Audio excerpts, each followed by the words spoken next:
Welcome to a special Jace Media Music video interview. I am your host, Justin Smolison, proud Jace contributor from across the pond. I am so delighted to present an interview with two of my favorite musicians. They're right over here. Singer David Reece and singer and guitarist Andy Susemihl. They are the creative driving force behind one of the great rock bands of all time, Bangalore Choir. Bangalore Choir's brand new album is Rapid Fire Succession on Target Part 2, and it is going to be available worldwide today from the brilliant minds at Brave Words. Right now you are hearing a clip of the brand new single, Bullet Train, and we're going to talk all about that song and a few others off of this brand new instant classic. So I'm a fan of all things David Reece and Andy Susemihl. As you can see here, got some David Reece Resilient Heart. We got some Andy Susemihl Elevation, that's signed, by the way. And of course, I'm a fan of Bangalore Choir, and here's their original first three albums in the All or Nothing compilation. So we're going to dig deep, into their discography, talk about the new creative process, and David will be touring, fronting Bangalore Choir in support of Alcatraz and Girls School starting November 25th all the way through December 7th. Those shows are going to be in Europe. We're going to plug them later. They are also on this interview's show notes. There's so much to discuss. I'm a big fan, and it was really great. This is the first time that I've had a chance to speak to them together. So this has been absolutely fantastic. This is one of my favorite interviews of the year, and I am so delighted to share it with you. Jace Media Music audiences worldwide, please welcome from Bangalore Choir, David Reece and Andy Susemihl.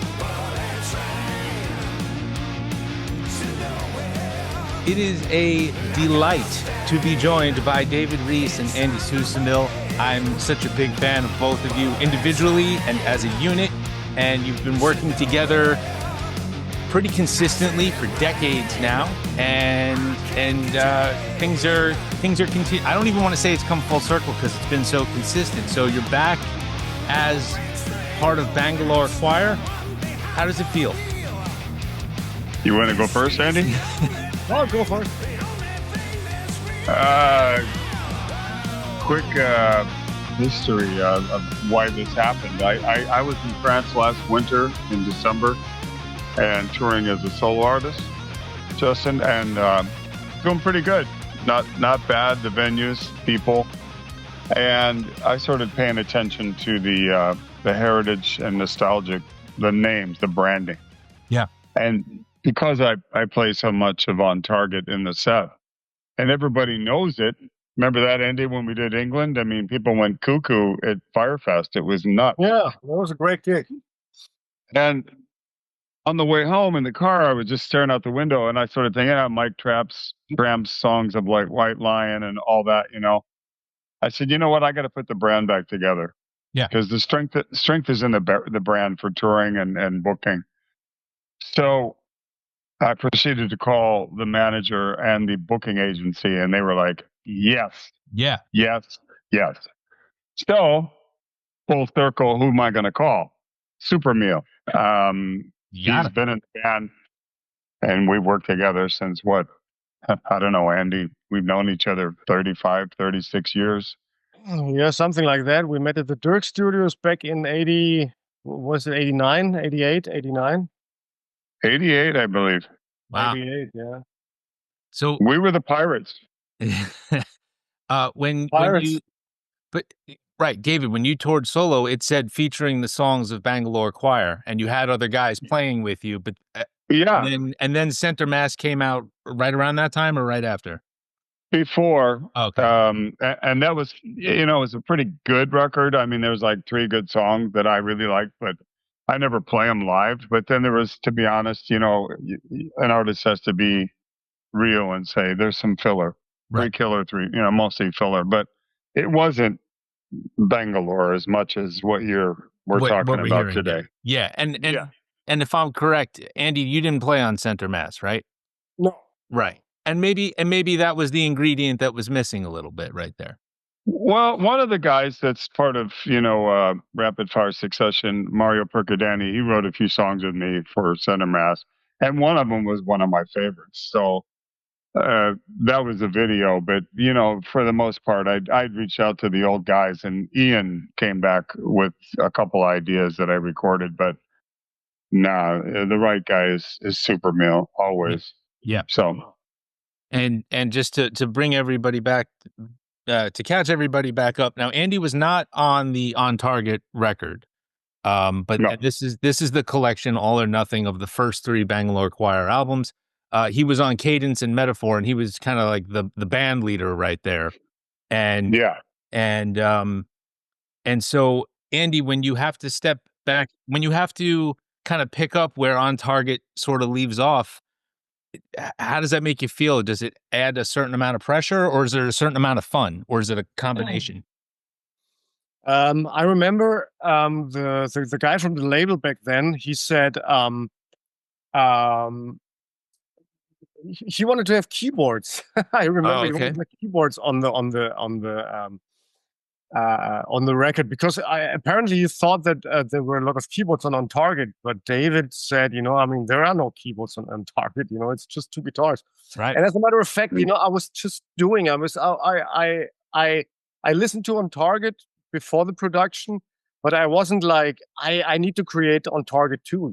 I mean, Right. and this is how I handle all the songwriting and all the productions in general. I mean, I just write, I just do, and I just produce, and whatever comes out of it comes out of it. I just want to make a great record. I mean, that's my my mission statement.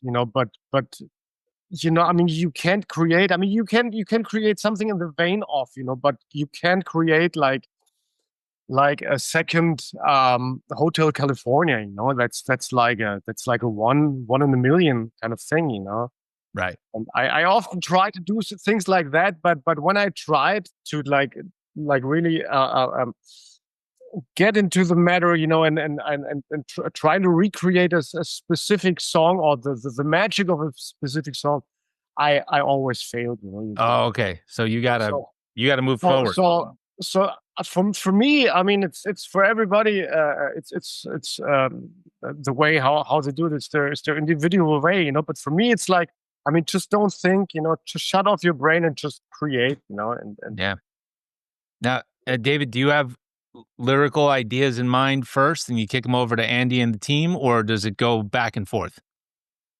Sometimes, but for me, with the On Target thing, I went back and studied it, the album, and I tried to put my brain back in 1990, and that was 35 years ago. That was really difficult. But honestly, Andy and I think what did we do, Andy? Like 3 or 4 we started out with, and then we both knew it wasn't quite there yet. And I think Andy sent me the riff and idea for Driver's Seat. It was the first one that really slapped me in the face. And I said, okay, now we're on the right trail. But like Andy said, if you really force yourself to try to go back in time, it's like, I don't even know where my brain was in those days, and the struggles that everything involved creatively, personally. But the concept was, if we're going to do this, we have to go back and be On Target, because Cadence is probably my second favorite follow-up. Oh, yeah. And a lot of fans. I mean, people write me and say they jog to certain songs and they time the distance in Central Park and things like that. And you're like, really? I'm like, oh, yeah, if I play that sort, I can end up in my point that I have to be. So that record had a lot of great songs. I think it was like 14 tracks on that record. Yeah. And I've told you both separately, favorite Bangalore Choir song of all is Dig Deep. Yeah. Well, that one just fell out of the sky. And that's kind of how like working with Andy is. Once it starts with him, it's like raindrops. I'm dodging them because they just come down. But we had a couple of hit and misses when we kicked it off, right, Andy? I mean, yeah. I mean, you got to try, and sometimes you fail. You fall, you stand up again. But I mean, for this record, I mean, we had a solid stream of good stuff, actually. Yeah. Yeah. Six, Yeah. 16 tracks. The album is divided into 2 acts, I guess, if you're going to have the vinyl, right? Mm, Yeah. yes. So you really want to make something a little bit more theatrical in that regard, right? Something that Well, kind of kicks it back to the old days. well, yeah, because that kind of fell in my lap from Giles Lavery at Brave Words. That was there were so many great songs that he kind of compared it to what Steinman would have done with Meatloaf. Okay. Kind of in his Yeah. mind, he was kept throwing that out at me, and I'm like, okay, what are you talking about? He goes, dude, there's just so many good songs. We can't not use them. Right. Let's do Act One and Act Two. So that's the Smart move. concept from him, his idea, Yeah. to be honest. But like I said, the writing partnership with Andy, I think Andy's probably one of the greatest guitar players on planet Earth. Oh, come And I on. always, I mean, I always seem to fall back into your world. It's weird, Andy. I've worked with a lot of great guitar players, and we always we don't speak to each other for maybe a year or two at a time. And then it's like I just talked to you yesterday. I'm like, hey, what do you think of this? Sure, let's try it. Mhm. Yeah. And boom, here we are. And it's a great relationship. Absolutely, I can say It's that. easy. Well, Yeah. Are you, I mean, and I think I know the answer to this, so this is going to be a softball question. Are you fans of each other's individual work? We got, Absolutely. an album like this, which I absolutely love. This is Resilient Heart. And then you got, that's a signed copy of Elevation right there from Mr. Susemihl that he sent me. So Absolutely. you're fans of each I other? yeah, I mean, I get continually on Messenger people asking me about Andy and how great he plays and how great he sings his last solo work, and I'm like, absolutely. Sometimes Andy gives me the vibe that he could be like a Sting almost with his vocal Sure. delivery, very breathy, Don Henley kind of, and his melodies. He's got a great ear for melody, and then the guitar attack, forget it. I remember you told me once, Andy, we talked about Michael Schenker, and I think he told me this story when I was 14. I lived in my bedroom and I learned that Strangers in the Night album front to back, mhm. back to front. And I and Yeah. I and I when I heard him play, I went, I could hear the influence, but with Andy, I also hear a little Gary Moore. But then for guitar players, it's really hard to say I hear him. You also hear Andy's distinct style. Yeah. Yeah, you I mean, start I mean, off with to be I'll be yeah. honest. I mean, I'm sorry to hog the space, but No. when we did Firefest together, Kurt Mitchell joined us on stage, and we were downstairs. And what they did was they bring the amps down while the other band was playing on other amps upstairs, and we would have like this guitar warm up thing. And Curtis literally stopped playing and looked at me and goes, "What did you ask me to come here for? You don't need me. You've got him." All right. And Kurt, he doesn't like anybody, you Yeah, but know. Kurt is a great player. Yeah. Hats off. The guy's great. A And brilliant guitar player. But yeah. when he complimented you like that, I just was kind of shocked because he gets bored to tears. I mean, he listens to freaky stuff, I mean, Right.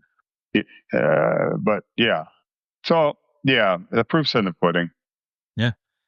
So also wanted to ask you, because I know Andy's always about the best sonic quality, the production value. There's the performance, and then there's the production. Um, what specifically did you have to do to capture the energy of part one and bring it to today?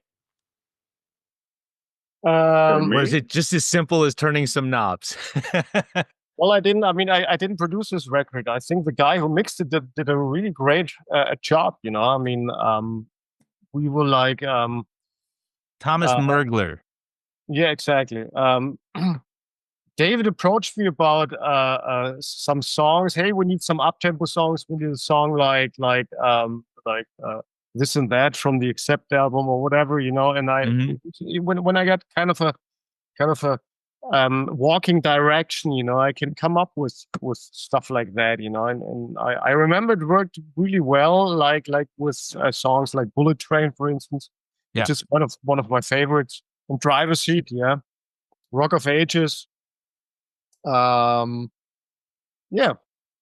So you just kind of feel the vibe of it, but since you're not the producer, you can step back a little bit and have a little bit more fun. Exactly. Yeah.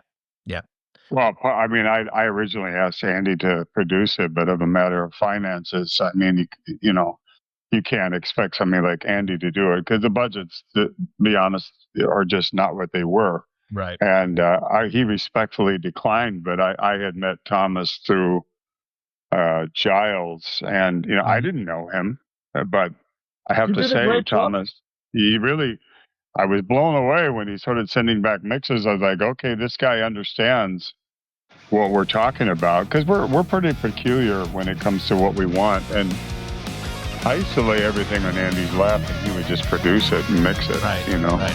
Yeah. Because I know. Yeah. Because his presence, especially on Cadence and Metaphor, it grows and grows, and as well as David, your solo records. I mean, Cacophony of Souls, Andy's all over it. And Blacklist Utopia as well. There's no question that he's driving the musical machine there. Well, going back to Cacophony, I can honestly say that people, the media that I'm doing, I mean, even last night I was doing podcasts and guys were saying this is the best album you've done since Cacophony. Oh, okay. And that record resonated with so many people. I mean, when I play live, people are like, they always talk about that record, or they bring it to me in different countries and ask me to sign it. And they absolutely love it. So sometimes, you'll do a great album, and then you'll do a couple that people don't really get. But Cacophony was one of those landmark records. Yeah. And a lot of it was Andy, doing Chasing the Shadows again, because we had done it before. Right. He said, why don't we put that on the record? I'm like, really? He goes, yeah, we have to. So. Yeah, but it was meant to be on I think on the first one, or on some record, but the guy from the record company said he doesn't want it on the record. And I was like, fuck, it's a great song. Yeah. So we used it, and we recorded it for Cacophony of Souls, and I think Cacophony of Souls is a great example because the energy was just flowing. We didn't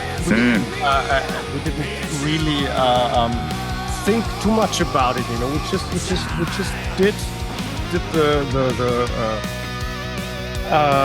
inspirational process. And I think it came out a great piece. Yeah. So when Bangalore Choir tours, that tour's coming up November 25th through December 7th. You're going to be, like you said, you're going to be with Alcatraz, with your friend Giles Lavery, and who's the other group? Girl School? Yeah. All right. Actually, I'm going out in about a week solo, headlining Bangalore in France and Holland. And Andy's not on the tour. Andy has his first. Yeah, I mean, I asked Andy to do it. We actually are going to do some more acoustic set together in December. But Andy, I don't want to speak for what your choices are and what you're doing, but I was, when I did the record, okay, well, Andy had said that I'm not sure if I'm going to move to South America or Mexico, and I can't really commit right now. So I said, okay, what am I going to do? And on the record, Andy's probably playing 85% of the solos. But the two guitarists that I chose to do the tours were Eric Uris and Diego Pires, and they play in Warlord as well. Oh yeah, I'd seen them in Milan, and then I saw them open for Priest with Warlord, and I went, I need a double guitar team. Yeah. Now, you know what I mean? Yeah. And so I asked them to actually play rhythm guitar on the record as well, to make sure it was there. Just to give the Pardon full me, sound. my phone is ringing. And they agreed to do that, but my idea was I want 3 tracks of the same rhythm from each guy, and they do a little fill here and there, but it's mostly Andy doing the solos. So there are a couple other guys on the record playing solo. Like there's 3 songs that I wrote with Mario Percadani, um, and he plays a little solos on those. But the majority is Andy. My preference would be to take Andy out on a tour, but life is what it is. Yeah. And who knows if he goes or not? If he not, maybe we can do. I've got some festivals next summer, so if Yeah, I would Andy's love here, to. I mean, the yeah. road's crazy. Where you have to see what your choices are, and then see where the road takes you, But I would love to play. I would love to play those festivals. Yeah. A lot of shows is possible. Absolutely. But the creative Yeah. partnership is solid. So it sounds like no matter what the next stage is, it sounds like there's a good chance that the 2 of you are going to reunite for whatever the next project might be, whether it's a Reece Always. album or a Yeah. Bangalore Choir album. Yeah, I mean, we can write with technology. If he's in, I don't know, Chile, I mean, I know I can send Andy a lyric and he's going to write a great melody and riff around it. I mean, I know we'll proceed. I'd love to do Act 3 and 4 Bangalore Choir, and the way this record has taken off. I mean, I just received news again today. We're number 1 again for the 6th straight week in a row at 97 Underground. I mean, Striper was 4 times number 1, and we've been on 6 weeks now with Bullet Train. That's great. Yeah. And Driver's Seat is in moderate rotation right now and climbing. So hopefully this thing goes like planned and we do another double record. I mean, which I know we can do. We can just call each other and say, "Hey, you ready? Yeah, I'm bored. Let's get to work." Yeah. I'm always ready. Yeah. Well, you can pull it off anytime, You're always yeah. You guys are always working. One thing I noticed, and it's just a little thing, it's just a fun little thing, is that the at least the lyrical vibe or some of the concepts of the songs are about movement. You got Driver's Seat, Bullet Train, Sail On. You want things to go forward, and I think that's a really positive way to honor On Target Part 1 by doing that on Part 2. Absolutely. I mean, I am not. Music is supposed to make you feel good, and it's the choruses a lot have to do with Andy. To be honest, and titles sometimes he comes up with a great. Sometimes they sound weird at first to me, and then I go, okay, I can write around that. Yeah. Then Andy has done both the videos. He's a creative video guy. I mean, I'd be an idiot not to continue working with him. He's a jack of all trades. That Susemihl. Yeah. Well, I mean, I'm a man in the house. I don't have an agent. I don't have anything. So you better do anything, everything by yourself. Yeah. But you know what? That's probably true of a lot of musicians these days. You are just an individual in a house, and you've got to practice, but you've got the time, and if you've got the right inspiration, you could probably knock the stuff out, and then just get ready to move right on to the next thing, right?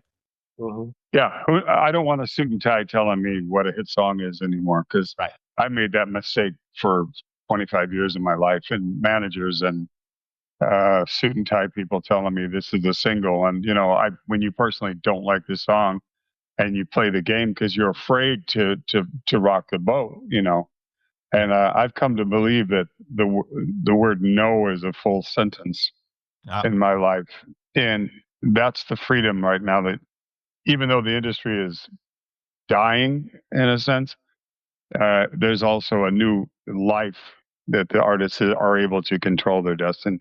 Right. Now, let me ask you something also, a little bit off topic, but are you familiar with the show Peacemaker? Vaguely. All right. So it's a show in the US. It's based off of a comic book, and the first season, every episode started with the same song from a band called Wigwam, and Oh yeah. yeah. So, and even though the song was written a little bit more recently, it has this beautiful throwback to like late '80s glam metal. Let's just say that. Do things like that? Do you feel like that helps generate an interest among a new generation of listeners? I do. Yeah. I mean, with what you're talking about right before this, there are bands that I've never heard of that I can go to Spotify and they've got 2 million followers. Right. And I'll listen to the song and go, oh my God. And these are 22-year-old kids. And it is, in a sense, nostalgic because a lot of guys are going back to the 70s and 80s, which I think is great. Right. And that goes back to me being a solo artist because I'm surrounded by Slipknot, Soundgarden, and all that stuff here at my house. My stepsons and my wife. That's what they listen to. So I kind of went that direction. I'm a hard rock blues singer. That's what I am. I'm not a metal guy. Yeah. I mean, I can do it. Yeah, I would Rob say Halford. I no, but I think some would argue that you have made significant contributions to metal, both of you. Right. But we're I don't know, Andy, what are we? We are melody writers. We're not pop. I never considered myself a metal guy as well. I mean, it's like, I would say like, yeah, blues, hard rock, you know. Yeah. Metalish hard rock at most. Right. But not the full metal shred kind of guy, you know. So let me also ask you. You said, David, I don't know if you let it if you let it slip or if it's something that's already in the books. You said you're going to do an acoustic show together. Yeah, we are. We did one in September in Switzerland, which was great fun. Yeah. And we're doing another one in Germany on the 10th of December at Fiddler's Green together. And and is it from the whole catalog? Not much. No, it's funny. Andy wants to do more of that. What we did last time was pretty weird stuff. I mean, we did the Johnny Cash versions of Hurt, and you know, we did some Blackberry Smoke. Andy did like 6 or 7 of his songs solo by himself. Okay. So it's really cool because we just kind of cut loose, just a guitar and 2 guys singing, and yeah, that's what we do. And it actually works. You know, people, instead of getting their heads squished, you know, with the volume and everything, people can actually sit back and be involved, sing along. Yeah. It's just and there's songs we like. Yeah. It's just 2 of you guys sitting there. It's like kind of like a Reece Susemihl variety show, basically. Yeah. Yeah. Oh, that's great. Yeah, you need to play cover songs, but I think we should like incorporate a little bit more songs, you know, because I mean we got a vast catalog of songs, you know. Yeah, you're right. Absolutely. So, I just can't. I just have to learn how to sing those songs acoustic with you without, you know. It's just one of those things where like, okay, sing Bullet Train acoustic. How am I going to do that? No, that one. That one's a tough one. I have, as a fan, I have a request then, even because I won't be there. But I think bust out Dig Deep, because you can't go wrong whether it's electric or acoustic. Mm-hmm. But you've got a song on here that you did a long time ago called "Never Leave Old Joe Alone." That would be a cool one to bust out. You need a harmonica for that, though, right? Yeah, I can blow a harp if I have to. There you go. Andy, yeah, that was a Kurt Mitchell song. Yeah, that's a cool. That would be a cool one to bust out. I can vaguely remember it. You know, I think I can pull it off. Should be no problem. We can do it.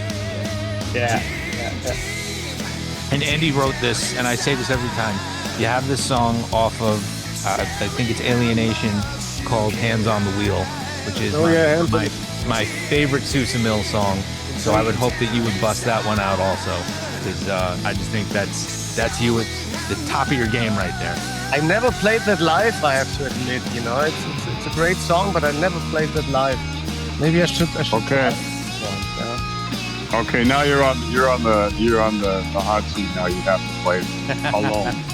You gotta do it alone, and then And David, you got to do I Don't Know Why.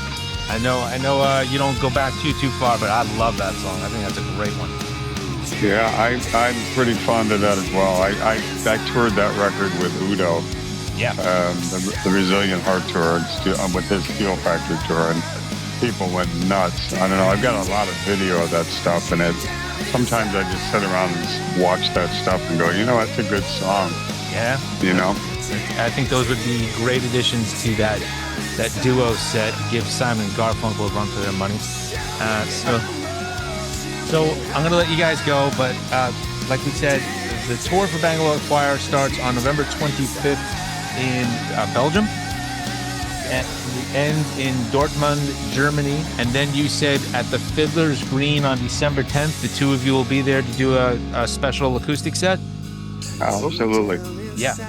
And so anything else you want to say? You probably got a whole crop of new fans of Bangalore Choir now. It's crazy because what do you want to tell the new fans? I just hit 5,000 followers with Bullet Train on Spotify. And I have to do a shout out for Brave Words. They have done an incredible job of media. Because I was up for another option on a few record deals. Yeah. And I knew that by going through Brave Words, starting a new label, it would be the right foot. And I can't be happier. They've really, really, really stepped in, and Brandvold has done a great job. I had no clue about all this marketing stuff with social media. Yeah. He chewed on me for an hour, and I was so behind. And now I'm learning as I go, bands in town, all of my profiles, everything, Spotify. But, getting the radio play that Andy and I are getting right now, that didn't happen 10 years ago for us. Now we're just swamped with people requesting Bullet Train, Driver's Seat. Some other tracks in Germany are being played, and it's like something happened. We did the right thing. Okay, there it is. Yeah, that's the sign of a good label, apparently. Yeah. It's not about the quality of the music. It's about the marketing behind. And that's It's kind of sad, but that's what it is. Plug also. Well, I'm in the process of lining out the states in April, and whoa, really? I've got all this stuff from '97. The East Coast, the Midwest, the Southwest. I love talking with you guys. You're two of my. You too. And thank you so much. It was great talking to you. That's all right. All right, guys, I'll let you go, and we'll thank you, brother. We'll continue to stay in touch. Thank you so much. Sounds great. Thank you very much.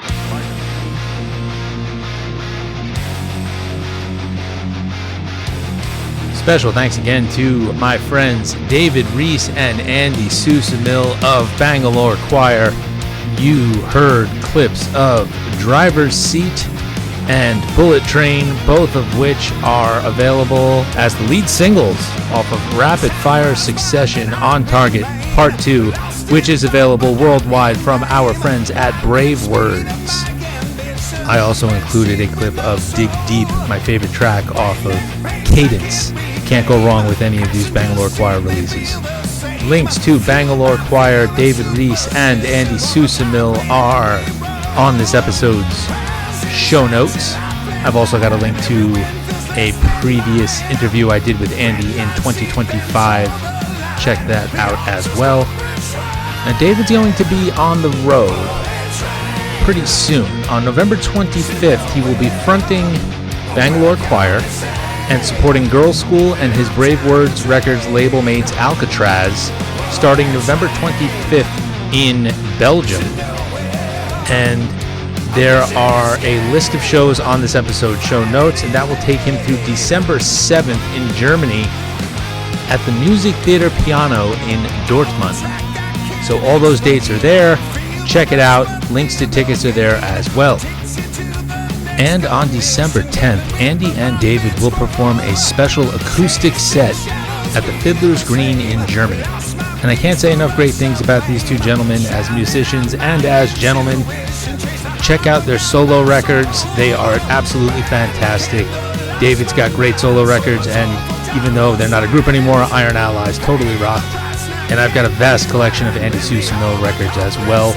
Always make legitimate purchases of the music, merch, and tickets to support hardworking artists like David Reece, Andy Susemihl, and Bangalore Choir.